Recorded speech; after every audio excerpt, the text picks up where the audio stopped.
Ich war ja pausenlos, ich war ja nur unterwegs demonstrieren. Na, wir waren ja Grüne. Ne? Dadurch, dass ich halt in diesen Umweltbewegungen war, bin ich dann für die Grüne Liga sozusagen mit einer der Vertreterinnen gewesen. Und am 3.12. hat der unabhängige Frauenverband aus West-Berlin eingeladen, verschiedene Vertreter, unter anderem auch von ich als Grüne Liga. Und daraus entstand halt eine Arbeitsgruppe.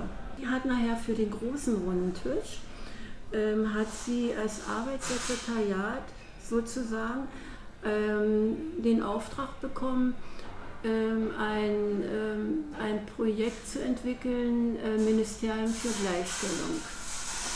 Und da saßen wir dann dran. Wir waren nachher bloß noch ein überschaubarer Kreis, also die Vertreter aus den Ostparteien hatten sich dann bis auf die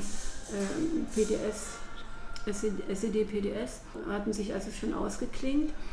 Und daraus haben wir halt ein Programm entwickelt und das war natürlich eine interessante Zeit, weil hier kam ganz dicht Ost und West zusammen. Und wir Frauen, wir waren alles Frauen und haben uns wunderbar verstanden. Da gab es überhaupt keine Barrieren, haben uns ausgetauscht und haben dann wirklich ein Programm entwickelt, war dann auch eine Vorlage eben für den großen runden Tisch. Und es ist ja auch einiges aufgegriffen worden. Es kam zwar kein Ministerium raus, aber zum Beispiel eine Gleichstellungsbeauftragte, die ist ja für uns heute selbstverständlich. Und der Höhepunkt war dann, wir als Gruppe, wie viel waren wir? Ungefähr 12 und gut organisiert, weil im Hintergrund stand ja immer eine Organisation. Wir haben dann, als wir merkten, Volkskammer tagt, haben wir eine große Demonstration organisiert. Das war am 22.04. Eine Kundgebung am Lustgarten.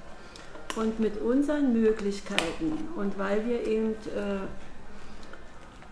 so eigentlich stark waren, konnten wir sowas hier dann verteilen.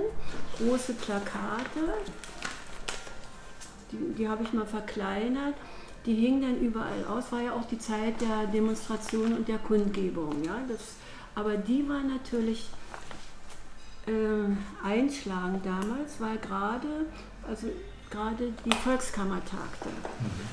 Und wir hatten also diese Kundgebung anberaumt vor der Volkskammer. Ich war zuständig, habe die Verträge gemacht, Anmeldung, Kundgebung und Polizei, Sicherheit und so weiter. Und auf den Domtreppen waren die Mikrofone und und ich war die erste Rednerin. So viel Ahnung hatte ich ehrlich gesagt gar nicht. Ich war einfach nur eine überzeugte, fanatische Frauenpolitikerin mit Power. Aber es ging ja um den Paragraphen 218, um das mal nochmal deutlich zu sagen. Das heißt, unter Strafe stellen, wenn Frauen einen Abbruch der Schwangerschaft vornehmen. Der stand also in der Bundesrepublik unter Strafe. Es ging also darum, dass den Frauen das Recht zugestanden wurde, selber zu entscheiden, auch mit Beratung natürlich. Ne? Ärzte sollten also auch mit Frauen darüber sprechen. Um 14 Uhr der Lustgarten leer. Das war, oh wei, wenn das nicht klappt. Um 14.30 Uhr alles voll gewesen. Es waren hunderte Menschen gekommen, die Zeitungen waren anschließend auch voll. In der Volkskammer wurde plötzlich wegen dieser Demo, weil also so viele Menschenmassen dorthin strömten, wurde eine Bannmeile umgezogen.